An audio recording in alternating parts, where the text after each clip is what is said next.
Hello, welcome to my Rai blogs. আজকে আপনাদেরকে আমি মাংস কষা করে দেখাবো একটা ভিন্ন স্টাইলে। আমি এখানে আলু আলাদাভাবে ভেজে নিলাম এবং মাংসগুলোকে আলাদাভাবে ভেজে নিচ্ছি। এই যে দেখুন, আমার মাংসগুলো অনেক ভাজা হয়ে গেছে, আলুগুলো অলরেডি ভাজা হয়ে গেছে। এবার এগুলোকে আমি তুলে নিব। এগুলোকে আমি তুলে নিয়ে এখন আমি সেই তেলের মধ্যে আমি একটা ডিম ভেজে নিব, বিকজ আমার মেয়ে ডিম খায়, সেদ্ধ ডিম। তো আমি ডিমটাকে একটু হাতলা পাতলা করে ভেজে নিচ্ছি।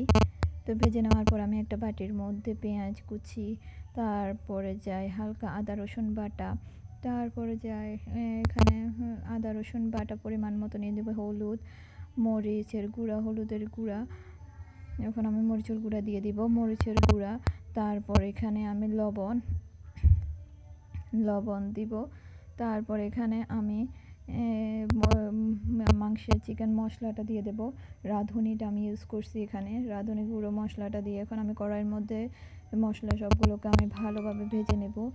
মশলাগুলোকে আমি কষিয়ে নেব, কারণ মশলা যত কষানো ভালো হবে তত মাংসটা রান্না ভালো হবে। আজকে আমি একটা অন্য স্টাইলে করার চেষ্টা করছি, মশলাগুলো কষিয়ে রান্না করার চেষ্টা করছি। এখানে আমি মাংস আর আলুটা দিয়ে দেবো ভাজি করে। এগুলোকে আমি অল্প একটু করে কষিয়ে নিব।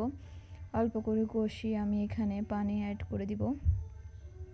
পানি অ্যাড করে দিলেই হয়ে গেছে আমার মাংস কষা। আজকে আমি একটু ঝোল ঝোল করে মাংস কষাটা করার ট্রাই করছি। Tata, bye bye. আপনাদের হয়তো ভালো লেগেছে। আজকে টাটা, বাই বাই।